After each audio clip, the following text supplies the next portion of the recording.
네, 현재 시각 8시 8분 지나고 있습니다. 오프닝 벨과 함께하고 계시고요. 바로 이어서 시장에 영향을 미칠 만한 주요 이슈들 함께 확인해 보시죠. 네, 첫 번째 이슈부터 확인해 보겠습니다. 네, 첫 번째 이슈는요. 밀레니얼 세대가 미국에서 처음으로 픽업 트럭, 최대 구매자인 베이비부머 세대와 X세대를 추월했다는 기사입니다.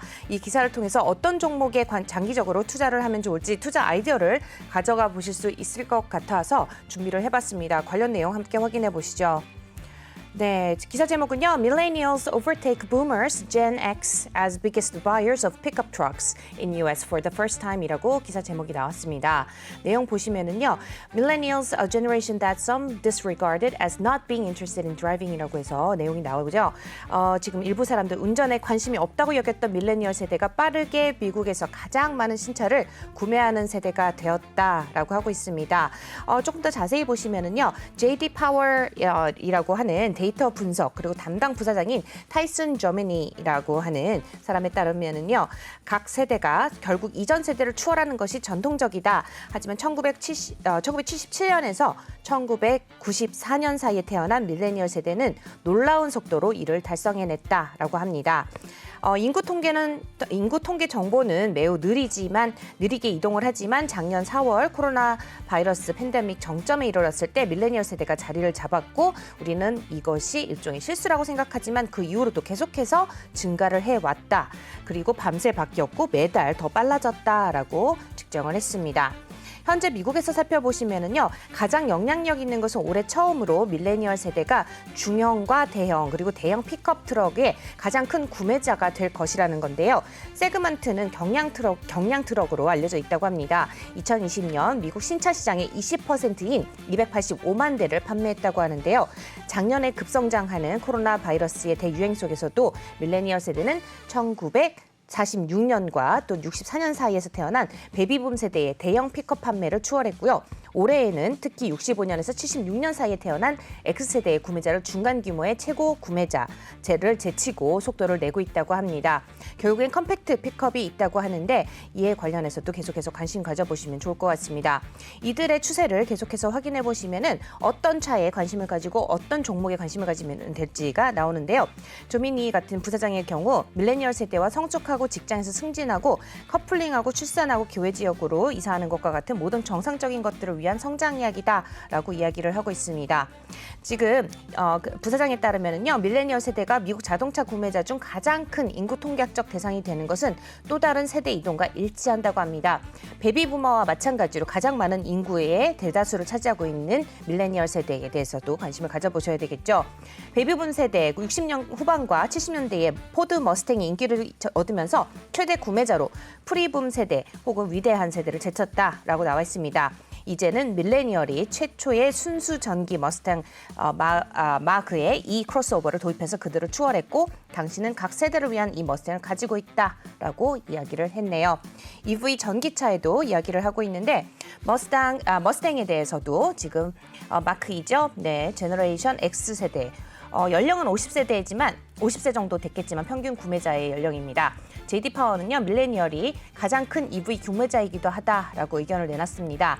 JD 파워에 따르면요, 올해 신규 전기차 구매의 35%를 차지하고 있고요. 베이비붐 세대는 29%, 그리고 X세대는 26%를 차지하고 있다니까 이에 통계치에도 관심을 가져보시면 좋을 것 같습니다. 이어서 두 번째 이슈도 확인해 보시죠. 네, 두 번째 이슈입니다. 최근 몇 주 동안의 시장 변동성은 경험이 많은 투자자들조차도 굉장히 힘들게 하는 장이었는데요. 특히 오미크론 변이와 연준의 긴축 통화 정책 전망과 함께 싸워야 했기 때문입니다. 이에 대해서 월스트리트 탑 애널리스트들이 뽑은 종목들을 함께 소개를 해드리겠습니다. 5종목 픽 함께 보시죠. 네, 첫 번째 종목들 그리고 기사 제목부터 확인해 보겠습니다. Top Wall Street analysts are bullish on these stocks heading into the end of the year 해서 year end가 다가오면서 연말이 다가오면서 관심 가져볼 5종목을 픽을 했는데요. 첫 번째 종목 마블입니다. 마블은요, 네, 티커는 MRVL을 가지고 있고요. 지금 반도체 부문이 데이터 센터와 디지털 경제로의 전환으로 인해서 큰 혜택을 받고 있다고 합니다. 그러면서 반도체 개발자는 최근 분기별 수익을 크게 깎아냈고 분석가들은 단연 전망에 대해서 더 낙관적인 입장을 취했다라고 나와 있습니다. 지금 보면요. 로젠블라츠 세큐리티스의 한스 모세스만이 지금 의견을 내놨습니다. 그러면서 회사가 30% 이상의 매출 성장을 달성을 했고 계속해서 상승세를 보였다는 긍정적인 주간 보고서를 내놨는데요. 타깃 프라이스는 100달러에서 120달러로 상향 조정했고요. 매수 의견을 내놨습니다. 7,000명의 애널리스트 중에서 그는 지금 6위를 기록하고 있고요. 지금 지금 성공률은 81% 그리고 평균 수익률은 79% 달성하고 있습니다. 두 번째 종목은 리비안이고요. 리비안 티커는 RIVN을 가지고 있습니다. 지금 보면은 다니엘 이브스라는 애널리스트고 예전에도 지금 소개해드린 바가 있죠. 웨드부시 세큐리티스의 애널리스트입니다. 전체적으로 내용은 지금 생산자와 소비자가 투자자의 관심을 끌면서 자동차 산업의 혁명적인 해였다. 지금 많은 빵빠르에 상장된 이후에 변동성이 진정된 것으로 보이면서 분석가들은 대체적으로 낙관적이다라고 하고 있습니다. EV를 만들고 있는 지금 굳건한 회사이다라고 의견을 내놓고 있고요. 지금 다른 제조사들은 주로 스포츠카야 또 세단에 집중하고 있지만 리비안은 럭셔리 SUV와 픽업 모델을 최초로 선보인 업체 중 하나로 보고 있다. 앞서서 전해드린 픽업 트럭에 관련한 기사들과 함께 엮어서 보시면 좋을 것 같습니다. 지금 평균 주식은 매수로 의견을 내놨고요. 주당 130달러의 목표가를 제시를 했습니다. 7,000명의 애널리스트 중에서 79위 랭킹되어 있고요. 성공률은 69%, 평균 수익률 46.3% 기록하고 있습니다. 이어서 세 번째 종목은 알파벳입니다. 알파벳, 구글이라는 티커 가지고 있죠. 네, 그리고 지금 보시면은요. 전반적으로 세계에서 가장 가치 있는 기업 중에 하나이다라고 있고요. 여러 부문에 걸쳐서 AI에 투자를 해서 궁극적으로 3분기 수익을 증대화시키고 있다라는 의견이고요. 지금 구글의 광고 부문에 최소한의 영향을 미치고 있는 것이 바로 애플의 운영체제 보급으로 인한 것이다라고 의견을 주고 있습니다.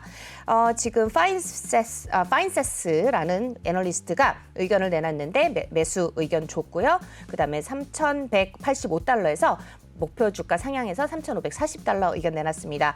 7,000명 중에서 55위 기록하고 있고 성공률은 70%, 그다음에 평균 수익률은 35.7% 기록하고 있습니다. 네 번째 종목은 센티넬1입니다. S라는 티커를 가지고 있고요. 가장 빨리 우리의 적용 범위 목록에서 가장 빠르게 성장하는 회사로 지정을 했습니다. 월스트리트의 컨센서스를 추정치를 상회하고 있고 가이던스를 상향 조정하는 인상적인 분기 수익을 발표했다라고 하니까 관심 가져보시면 좋을 것 같고요. 목표 주가는 82달러 기록하고 있습니다. 매수 의견 주고 있고요. 7,000명의 재무 분석가 중에서 50위를 기록하고 있고 성공률은 72%, 평균 수익률 44% 기록하고 있습니다. 마지막 종목은요. 웨이스트 커넥션스라는 종목인데요. WCN이라는 티커 가지고 있습니다. 팬데믹이 발생하게 되면 거의 모든 산업과 심지어 폐기물 제거 서비스에도 영향을 미치게 되는데 하지만 WCN, 웨이스트 커넥션은요. 부분적으로 무기적 성장 그리고 충성도 높은 고객 기반으로 해서 지속적인 노동력 부족으로부터 회사를 보호하는 강력한 임금 인센티브를 지원하는 인수합병의 물결로 팬데믹 이전 수준으로 비즈니스를 다시 끌어냈다라는 의견을 내놓고 있습니다. 제프리스 그룹에 있는 햄자 마자리라는 애널리스트가 의견을 내놨고요. 지금 목표 주가는 154달러를 제시를 했습니다. 전반적으로 임금 면에서 선두를 유지하고 있고 계속해서 운전자에게 시장보다 높은 급여를 지급하면서 유지하고 있고 직원의 품질 개선에도 도움이 되고 있다라고 의견을 내고 있습니다.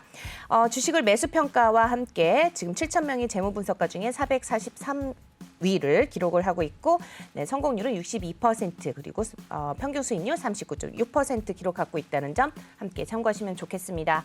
이상 글로벌 인사이트 소식 전해드렸습니다.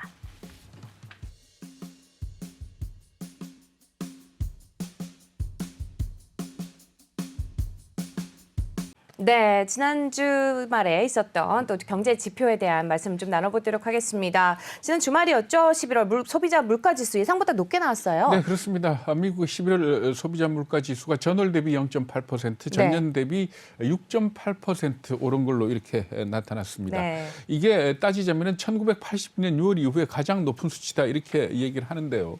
어쨌든 예상보다는 전월 대비 0.1%포인트 그리고 전년 대비도 0.1%포인트 높게 나왔다 이렇게 보시면 됩니다. 그런데 사실 시장 일부에서는 칠자를 보는 거 아니냐라는 그런 두려움까지 있었는데 그것과 비교한다면은 그나마 괜찮지 않느냐라는 그런 반응이 나왔고요. 그래서 아마 미국 주가 지수가 떨어지지 않고 그나마 버텼던 이유도 그 중에 하나 아니냐 이렇게 풀이를 할 수 있을 것 같습니다. 그 변동성이 큰 그 에너지하고 음식을 뺀 그런 CPI 같은 경우에는 전월 대비 0.5, 전년 대비 4.9% 오른 걸로 이렇게 집계가 됐습니다. 네, 뭐 이 정도 인플레이션이라고 하면은 뭐 일시적인 건 아니라고 봐야 되지 않을까요? 네, 그렇습니다. 우리가 되돌이켜서 보면은 지난 5월달에 CPI가 5%를 돌파를 했거든요. 네. 그때만 하더라도 굉장히들 놀랐을 때 연준 파월 의장이 뭐라고 얘기를 했는가 하면 일시적인 거다 이렇게 얘기를 했던 겁니다. 그렇지만은 지금 현재 이 높은 상승률이 연말을 갈수록 계속 더해지고 있는 그런 상황 아닙니까? 굳이 이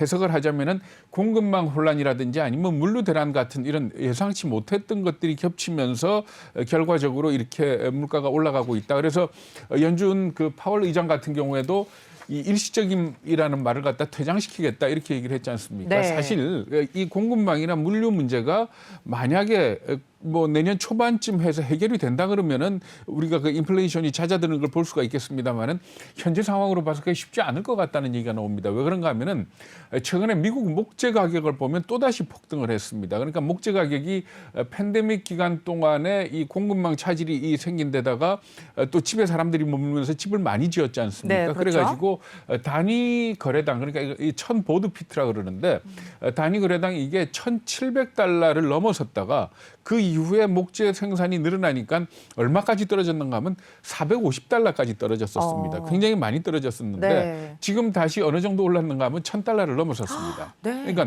배가 넘게 올랐거든요. 그렇죠. 그러니까 이렇게 본다면 결국 지금 팬데믹 이후에 나타나고 있는 어떤 공급망 차질이라든지 물류 문제는 이게 금방 끝날 문제가 아닌 것 같다라는 네, 그런 그러네요. 지적들이 나오고 있습니다. 목재 같은 경우는 물론 목재를 주로 생산하는 지역이 캐나다의 브리티시 콜롬비아라는 그런 지역인데 여기에 네. 폭우가 많이 내렸기 때문이다 이렇게 얘기를 하지 않습니까? 그렇죠. 그런데 지난 주말에 미국의 토네이도 덮치는 것만 보더라도 이런 어떤 자연 현상에 따른 공급망 차질은 앞으로도 계속될 수 있다라는 점을 지적을 하고 있는 것 같습니다. 네, 뭐 결국에는 연준이 나설 수밖에 없지 않을까요? 네, 그렇습니다. 네. 그러니까 이젠 결국은 이 연준 손에 달려 있지 않느냐 이렇게들 보고 있다고 봐야 될 것 같습니다. 그래서 14일과 15일에 열리는 FOMC를 다 주목을 하고 있고요.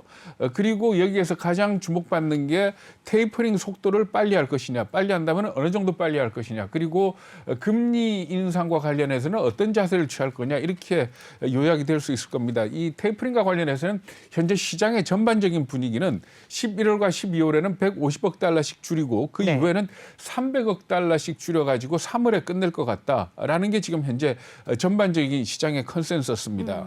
금리 인상과 관련해서는 점도표가 이번에 나오는 그 FOMC거든요. 그러니까 네. 아마 점도표를 보고들 판단할 것 같은데 이 부분에 대해서도 상당히 긴장하고 있는 그런 분위기로 봐야 될 것 같습니다. 그렇죠. 굉장히 중요한 시점인데요. 시장에서는 금리를 언제 올리느냐, 그리고 또 시점을 언제로 잡고 있느냐 이 부분이 굉장히 좀 주목을 해봐야 될 부분인 것 같아요. 네, 전반적으로 외신들이 전하고 있는 걸 보면 4월에서 6월 달 안에 첫 번째 금리 인상이 있을 것 같다 이렇게 얘기를 네. 하는데 CME 그룹의 그 페드워치라는 데가 있죠. 여기에서 조사한 걸 보면은 내년에 3번 금리를 올릴 것 같다는 비율이 30%입니다. 그리고 2차례 인상할 것 같다는 게 23%고 4차례 인상할 것 같다는 예상이 22%입니다. 이 얘기는 네. 3차례 이상 인상할 것 같다라는 예상이 50%를 훨씬 넘는다 이렇게 볼 수가 있는 그러네요. 거거든요. 그러니까 그만큼 지금 시장에서는 금리 인상을 갖다가 앞당길 걸로 그리고 속도가 굉장히 빠를 걸로 예상을 하고 있는데 이렇게 되면 과연 이게 주식시장에 어떤 영향을 미칠 것이냐.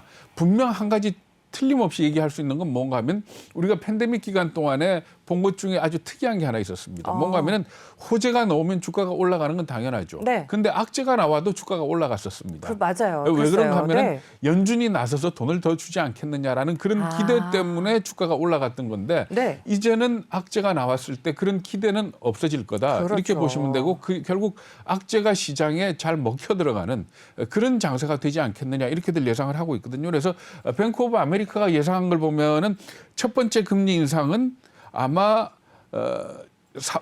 그러니까 이 테이퍼링이 끝나고 난 뒤에 네. 실시될 거리고 그리고 매 분기마다 한 차례씩 금리를 올릴 것 같다. 그래서 2022년에 세 차례, 2023년에 네 차례, 그리고 2024년에 한 차례를 올려서 기준금리가 2% 내지 2.5%까지 올라갈 것 같다 이렇게 전망을 했거든요.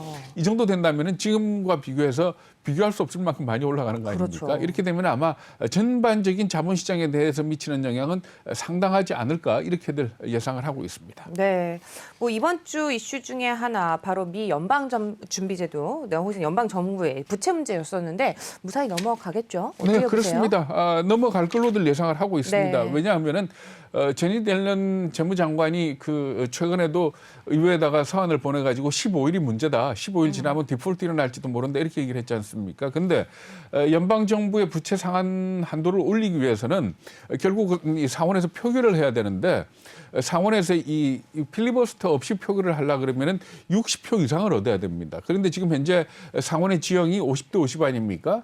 그런데 지금 지난 주말에 법안이 하나 통과가 됐습니다. 하원에서는 8일 날 통과가 되고 상원에서는 금요일 날 통과가 됐는데 그 내용이 뭔가 하면은 연방 부채 한도 상한에 대해서는 50%, 네. 50표만 얻어도 통과를 시키자라는 그런 법안이 통과가 됐습니다. 그렇기 때문에 결과적으로 상원의 민주당이 50표를 가지고 있지 않습니까? 여기에다가 부통령이 이 캐스팅 보트를 쥐고 있기 때문에 결과적으로 통과되지 않겠느냐 하는 그런 시각이 강해졌습니다. 그렇기 때문에 결국 미국의 그 연방 부채는 결국 이 상황에서 매듭이 될 걸로 이렇게들 예상을 하고 있습니다. 안녕하세요. 내외경제TV의 장유진입니다. 저희 내외경제TV의 다양한 영상과 콘텐츠 잘 보고 계신가요? 더 많은 영상과 콘텐츠를 원하신다면 지금 왼쪽의 버튼으로 저희 채널을 구독해주세요. 저희 다시 보기 채널도 따로 있으니까요. 많은 관심 부탁드립니다.